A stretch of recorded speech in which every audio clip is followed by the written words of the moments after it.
Assalamualaikum warahmatullahi wabarakatuh. Selamat pagi, salam sejahtera bagi kita semua. Pertama-tama marilah kita panjatkan puji syukur kehadirat Allah Subhanahu wa taala yang telah melimpahkan rahmat dan hidayahnya kepada kita semua. Tak lupa sholawat serta salam tetap kita curahkan kepada junjungan kita Nabi Muhammad SAW yang telah menuntun kita dari jalan kegelapan menuju jalan terang benderang, yakni jalan yang diridhoi Allah. Yang saya hormati Nurse Syaifuddin Kurnianto, Eskep Mkep, selaku dosen pengampu mata kuliah metodologi penelitian. Baik, perkenalkan saya Anisati Zahra dengan NIM 2223031020029 yang akan memaparkan materi tentang proposal LTA yang berjudul Keperawatan Hipertensi dengan nyeri akut yang mendapatkan terapi kompres hangat di Puskesmas Gading Rejo. Adapun sebab pada materi ini, yang pertama bab 1 yaitu pendahuluan yang terdiri dari latar belakang, rumusan masalah, tujuan penelitian, dan manfaat penelitian. Pada bab 2 yaitu tinjauan teori yang terdiri dari konsep penyakit hipertensi, konsep nyeri akut pada hipertensi, kompres hangat untuk menurunkan nyeri pada hipertensi. Pada bab 3 yaitu metodologi penelitian yang terdiri dari lokasi dan waktu penelitian, partisipan penelitian, desain penelitian, prosedur penelitian, pengumpulan data penelitian, alat atau instrumen penelitian, metode analisis, dan laik etik penelitian. Hipertensi merupakan salah satu penyakit yang tidak menular atau PTM, namun merupakan masalah kesehatan global, terutama pada lansia. Nyeri kepala pada penderita hipertensi merupakan salah satu penyakit yang paling umum terjadi pada lansia yang fungsi fisiknya menurun pada usia tersebut. Hipertensi merupakan keadaan di mana tekanan darah lebih dari 140 mmHg dan diastolik lebih dari 9 mmHg berdasarkan nilai normal. Menurut WHO, penderita hipertensi di seluruh dunia terdapat 26,4% atau sekitar 972 juta.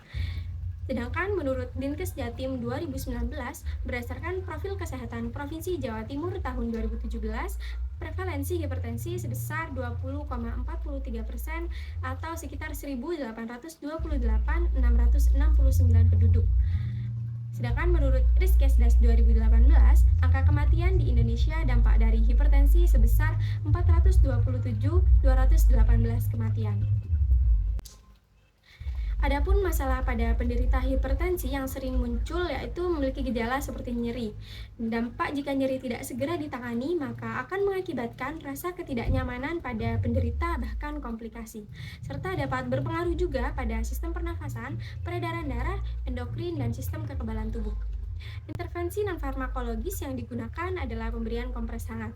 Kompres hangat berarti menciptakan sensasi hangat dengan cara meletakkan handuk hangat atau WWZ yang diisi air hangat pada area tertentu dengan menggunakan suhu 45-50 derajat Celcius selama 10-15 menit. Adapun rumusan masalah yaitu bagaimana perubahan skala nyeri pada pasien hipertensi yang mengalami nyeri akut setelah dilakukan terapi kompres hangat di Puskesmas Gading Rejo. Selanjutnya, tujuan umum penelitian yaitu untuk mengetahui perubahan skala nyeri pada pasien hipertensi yang mengalami nyeri akut selama terapi kompres hangat. Adapun manfaat penelitian dibagi menjadi dua. Yang pertama, manfaat teoritis. Diharapkan penelitian ini mampu meningkatkan kualitas standar pelayanan keperawatan nyeri akut yang diberikan oleh UPT Puskesmas Gading Rejo kepada para lansia penderita hipertensi.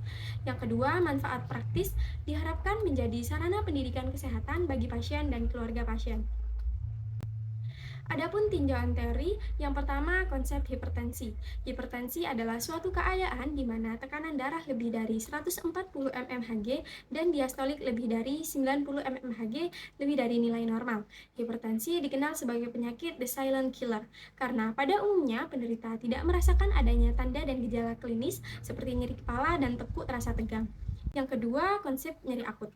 Nyeri akut merupakan pengalaman sensorik atau emosional yang berkaitan dengan kerusakan jaringan aktual atau fungsional, dengan onset mendadak atau lambat dan berintensitas ringan sampai berat yang berlangsung kurang dari 3 bulan.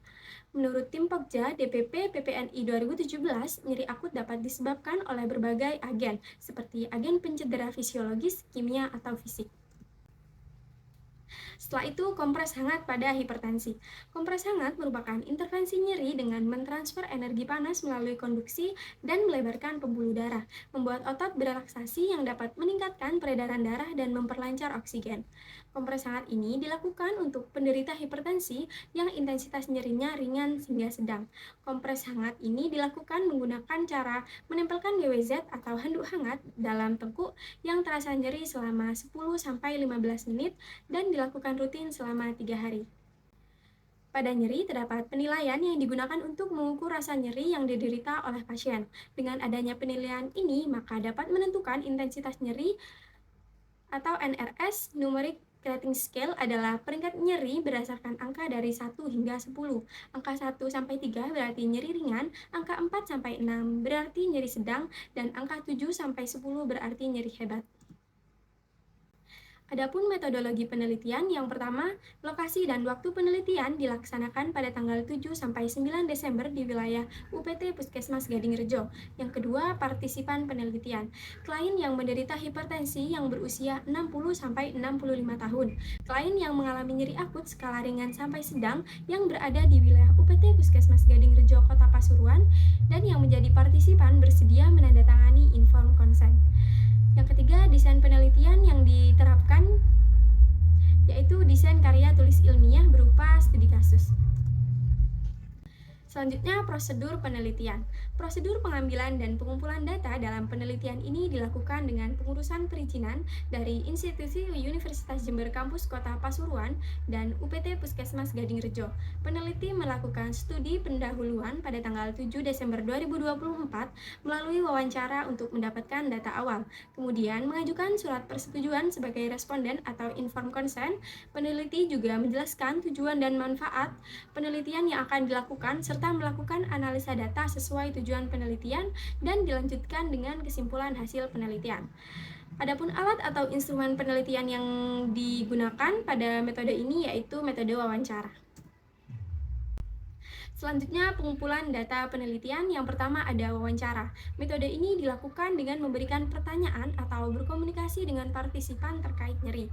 Yang kedua, observasi. Observasi adalah tindakan peneliti mengamati kondisi klinis klien yang mengalami nyeri. Yang ketiga, pemeriksaan fisik. Pemeriksaan ini dilakukan penulis terhadap pasien berupa pemeriksaan head to toe dan pemeriksaan TTV untuk mengetahui skala nyeri. Dan yang terakhir, dokumentasi. Dokumentasi ini digunakan untuk mengumpulkan informasi yang didapat melalui pengamatan atau wawancara. Selanjutnya ada metode analisis. Yang pertama, pengelompokan data. Dalam catatan lapangan digunakan untuk mengumpulkan informasi dari hasil tanya jawab, pengamatan, pemeriksaan fisik, serta dokumentasi lapangan, baik data subjektif maupun objektif. Yang kedua, pemilihan data. Data yang didapat dari wawancara disusun dan digolongkan. Yang ketiga, penyampaian data. Hasil ditampilkan dengan berbentuk tabel analisa data keperawatan. Dan yang terakhir, kesimpulan. Hasil data yang diperoleh dari kondisi klinis pasien dan tanda gejala yang dialami pasien kemudian disimpulkan. Yang terakhir ada like etik penelitian. Yang pertama, persetujuan menjadi pasien atau informed consent adalah suatu kesepakatan yang dibuat antara peneliti dan klien dengan menandatangani lembar persetujuan. Yang kedua, tanpa nama atau anonymity, merupakan kerahasiaan identitas dijaga dengan tidak menyebutkan nama partisipan atau hanya memasukkan kode RM. Dan yang terakhir, kerahasiaan informasi atau confidentiality.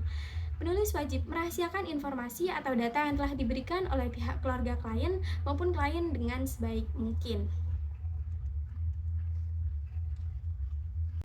Sekian pemaparan materi dari saya memohon maaf apabila ada yang kurang berkenan.